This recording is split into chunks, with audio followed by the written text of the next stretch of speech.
Live from WBFF in Baltimore, this is Fox 45 Morning News. Good Sunday morning to you, 10:30 now, and look at the harbor, look at the sun. It's going to be a great day to get outside early. Thanks for being with us this Sunday, June 25th. I'm Taylor Stewart. Let's get right to your forecast. We got meteorologist Justin Chambers in with us this morning. Yeah, and you were talking earlier about, when can you get out and do some stuff? And basically from now, I'd say till about 2, 3 o'clock, we're going to be good to go. And after that, it's still going to be just a couple of spotty pop-up thunderstorms. That's all we're going to see. It's already warm. We're already seeing numbers in the 80s this hour. Look at these numbers here across the state. A lot of orange there, upper 70s and lower 80s up and down the Chesapeake. A little cooler in western Maryland, but not much. And you can feel that humidity the second you step outside. So if you haven't got a run or a jog in, maybe you're going to do some of that a little bit later. Well, middle of the day is when that heat's going to start going. By noon, we're already going to be at almost 90 degrees. So make sure to stay hydrated if you are going to do stuff outside. Warmer with sunshine today. A high of 90 is what we're expecting. And we do have that potential for a few pop-up storms as well. We're back with your full forecast. We'll talk about our possible weather alert day tomorrow and what we can expect later into the upcoming work week. Taylor? All righty. Well, making headlines this morning, we begin with 3 women arrested for protesting work at BGE earlier this week. Well, now they're fighting back. It is possible to go up against what I feel is a predatory company. People all over Baltimore are outraged. It disgusts me. We deserve better. The group is now filing a class action lawsuit against the utility company, demanding that BGE stop the installation of outside gas regulators. Rebecca Pryor spoke to the women and the dozens of other city residents who say they're frustrated. Excuse me, I need you to back up. For Claudia Towles, Magdalena Fitzsimmons, and Sandra Seward. After an overnight stay in Central Booking, the handcuffs are now off. It wasn't pleasant, but I have to tell you, I'm glad I did it, and I would do it again. But with dozens of community members at their back, they say their battle with Baltimore Gas and Electric has just begun. And they're using their influence to bully and to just go through neighborhoods and completely dismiss our rights. And that is not okay. A lawsuit has been filed. Attorney Thuruvik Naraja says a class action lawsuit has been filed on behalf of 14 Baltimore City residents, plus 121 others and counting who plan to join in the coming days. People all over Baltimore are outraged. They're seeking an immediate injunction to prevent BG&E from installing these external gas regulators and from shutting off gas to homes who refuse the utility work, like Donna Sylvester's, the site of the protest. Thursday, I was not even home. Sylvester claiming BG&E only gave her hours notice before cutting her service, despite Maryland law requiring at least a 14-day warning period. It just feels completely unfair and bullying. But BGE claims proper notice was given, sending a statement to Fox 45 that reads in part, quote, "Our desired approach is to avoid service interruptions, but in some situations it is necessary to maintain the integrity of our systems." The utility company going on to insist placing regulators outside the home is safer, to which residents question, so what's the rush? If they're so confident in their position, they should be able to put this off like a couple of days and allow the court to decide whether they're right or whether we're right. BGE and the city is trying to scare people off and push them to do something.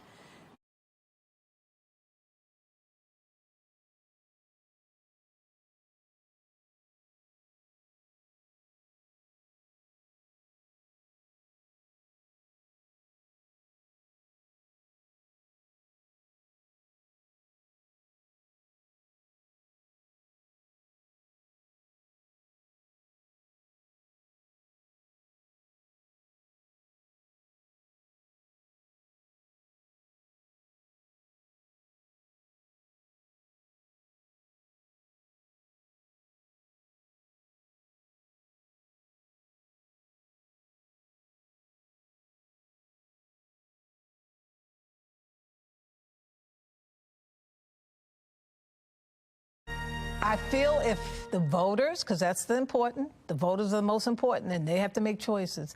If they gave me that choice, Well, former Baltimore Mayor Sheila Dixon hinting at a possible run for mayor come 2024. She made those comments during the Your Voice, Your Future town hall earlier this week on Fox 45. Now, with the mayoral primary in less than a year, the field is starting to take shape. Dixon promising to focus on crime and raising performance in city schools. That is, if she's elected. Dixon is a viable candidate. She presents to people an opportunity, a solution. Former Mayor Sheila Dixon hinting at another run for Baltimore City's top job. I know I can make a tremendous difference. Dixon elected mayor in 2007, potentially vying for that seat again come 2024, hanging her hat on impact and the historic drop in the city's homicide rate during her time in office. I feel if the voters, because that's the voters are the most important, and they have to make choices. If they gave me that choice, I would not let them down. Dr. Al Hathaway, then a reverend at West Baltimore's Union Baptist Church, now a board member for the Greater Baltimore Committee. From the time that she was in office to now, she's done some very positive things in the community. She's done work with minority businesses. She's done work in the community in terms of economic development. She clearly understands what to do. But whether she's the right person for the job, a less cut and dry answer. Mayor Scott is growing in his role as mayor. There is now an alignment between the federal government, between the state, and between our Baltimore City State's attorney in terms of enforcement. Hathaway points to progress made by the mayor's group violence reduction strategy, responsible for the takedown of a drug trafficking ring announced on Friday. He questions whether now is the time to change course, whether Scott, Dixon, or another challenger. He says the best candidate must come to the table with answers. What's going to be my management strategy? What's going to be my administrative strategy around key offices, key agencies? I'm going to ensure that I have the best candidate and best person in those offices. We can't get away from this. I've got to have a strategy for improving schools. Just as Mayor Scott's track record on schools and crime follows him to the ballot box, Dixon's would too. After 2 years in office, Dixon was forced to resign after she pled guilty to a misdemeanor embezzlement charge. Dixon says she sought mental help and she knows she'll have to rebuild trust among voters. The former mayor was also pressed about a recent Wallet Hub survey ranking Baltimore among the worst run cities in the country.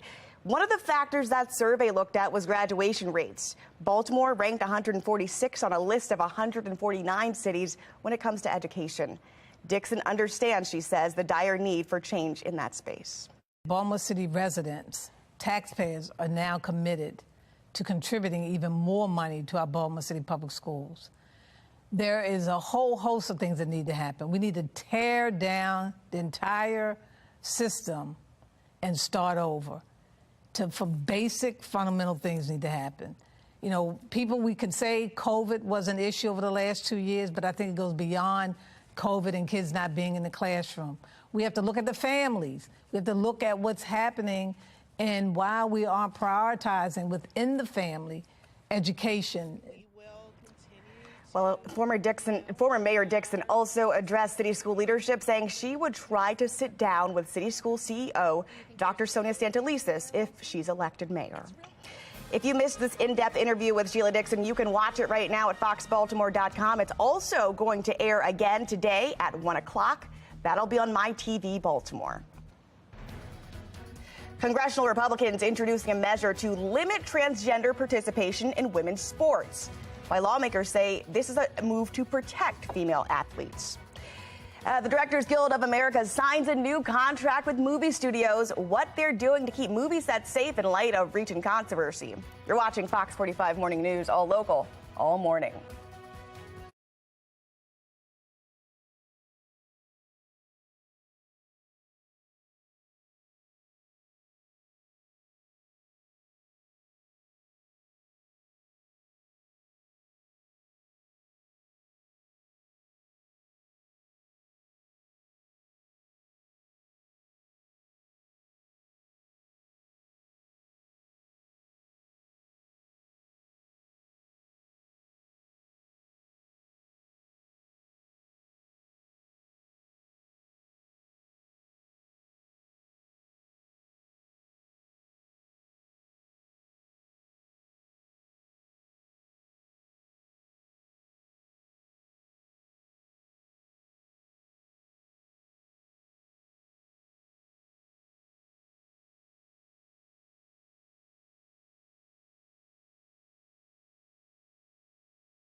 All right, if you haven't stepped outside yet, you might want to do so. It's very nice, but for now, meteorologist Justin Chambers here to explain. Muggy. It's muggy. Can you feel the yeah, it's doing a thing. Yeah, it's humid doing out there. Thing. Yeah, that's what's You're right. happening. It's happening to my hair too, so it's all good. Sure. Yeah, and it's definitely warmer already. I mean, our numbers are already in the low to mid 80s. Lots of sunshine. We love seeing that, especially with that kind of unsettled weather pattern that we've been in for the last couple of days. 82 your current temperature at BWI. Notice that dew point at 66 degrees, and we're going to have a muggier day today as well. Now, our HD radar is all quiet right here. Nothing to really get in our way.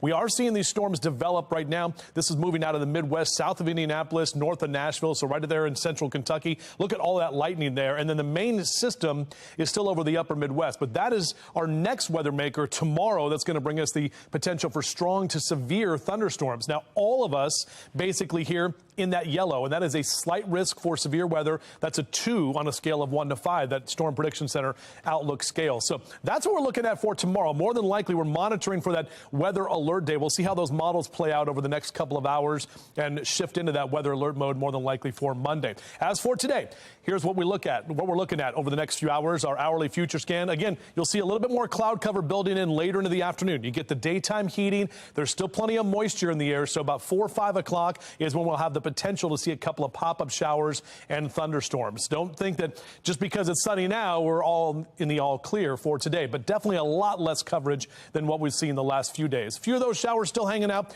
into the evening tonight, and then we may see some showers overnight into early tomorrow morning. Here's that muggy meter we're talking about, and we're definitely in that sticky category today with dew point numbers staying in the mid to upper 60s. And then a good day to hang by the pool on your splash cast cannonball. Our UV index there in that very high range today.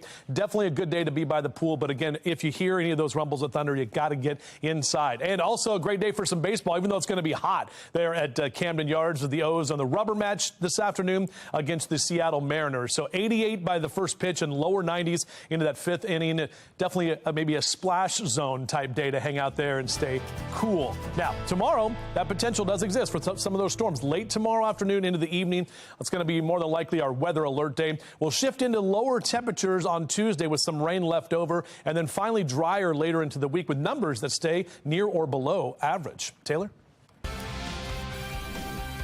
All right, this week marks 51 years since the signing of Title IX. It expanded opportunities for women and girls in sports. Janae Bowen has the latest efforts from Republican lawmakers who say women's sports are under attack.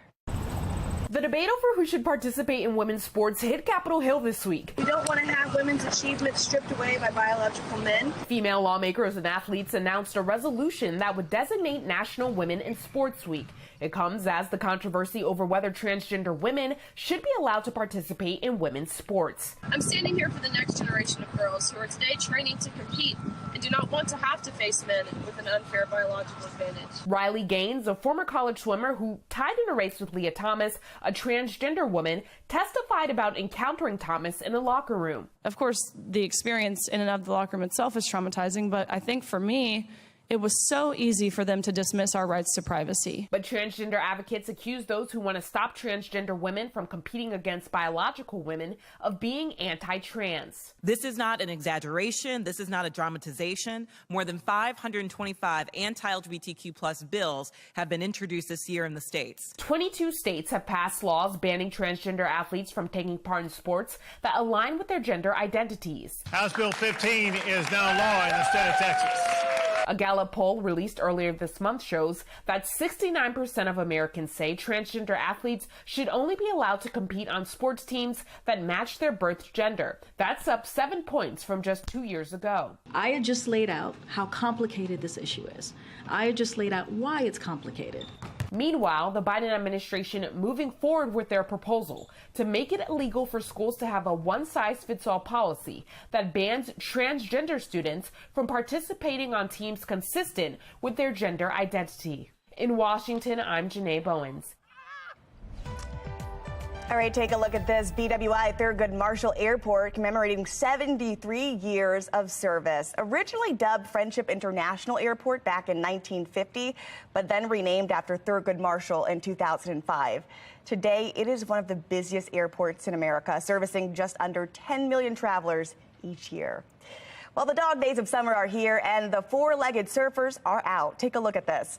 These dogs took part in Purina's 26th annual surf dog competition. So how does a dog win a surf competition? Great question. Well, here's what one dog trainer had to say.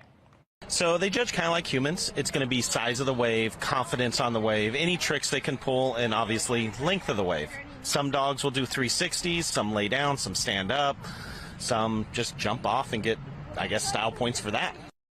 Did that dog have on sunglasses or goggles? Okay, well, they had 2 days to showcase their agility and their diving skills. What a fun treat.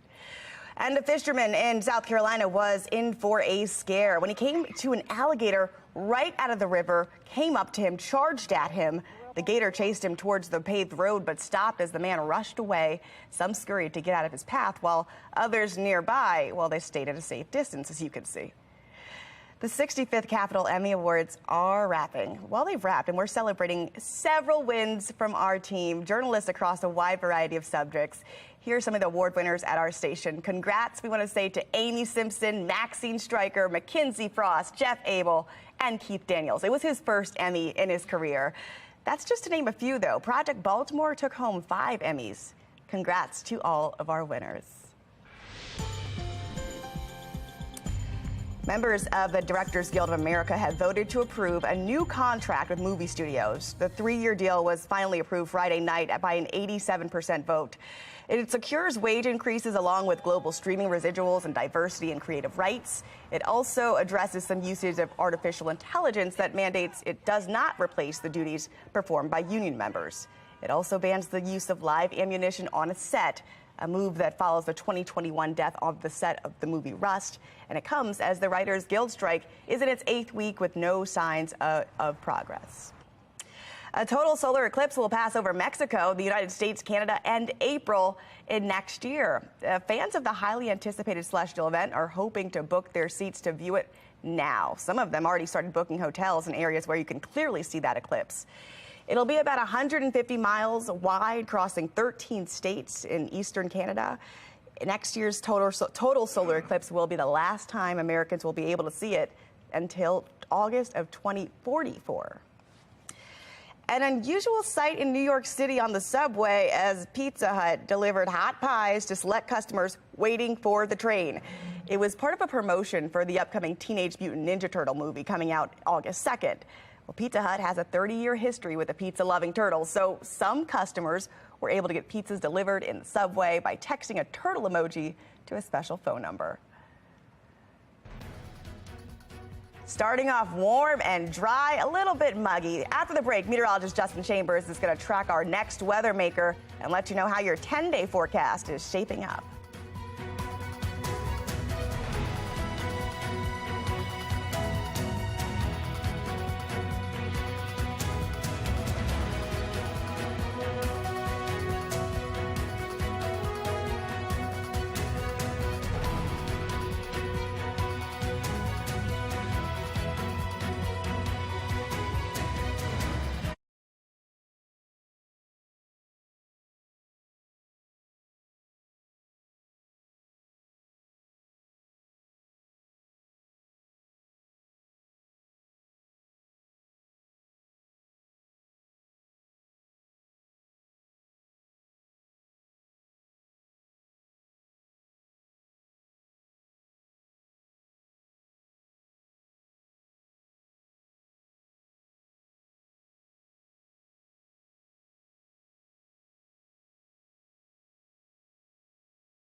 like that little remix. I do, too. Like the extended cut.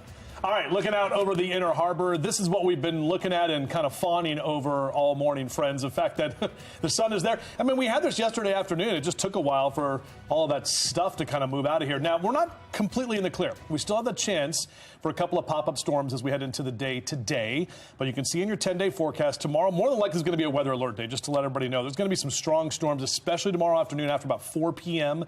So we'll be tracking that. We're cooler. Keeping some showers around Tuesday, but then look what happens Wednesday, Thursday, and Friday will dry out. Our numbers kind of start climbing up a little bit, and then we get into Independence Day weekend. Now, if you look in the bottom right corner, Taylor was excited about this earlier, that's next Tuesday. That's July 4th. It is on a Tuesday this year, so we've got some stuff going on next weekend. Overall, it's looking right now, at least the long range, that our weekend plans should be good to go in terms of any weather issues out there. Really, again, tomorrow is going to be the day where we'll have to really kind of stay weather aware, get your app and everything, and make sure that we're good to go with that. Umbrellas. You know what's funny? I think summer started officially last week. Yeah, it sure did. But I feel like this week we can let's restart it. Let's just restart it. Well, I mean, and even yesterday was, 87. Today we're going to be close to 90. It definitely feels already like summer outside. So this is the first weekend of summer. But, 6 months from today, we'll be talking about Christmas. Justin. The weather outside is frightful.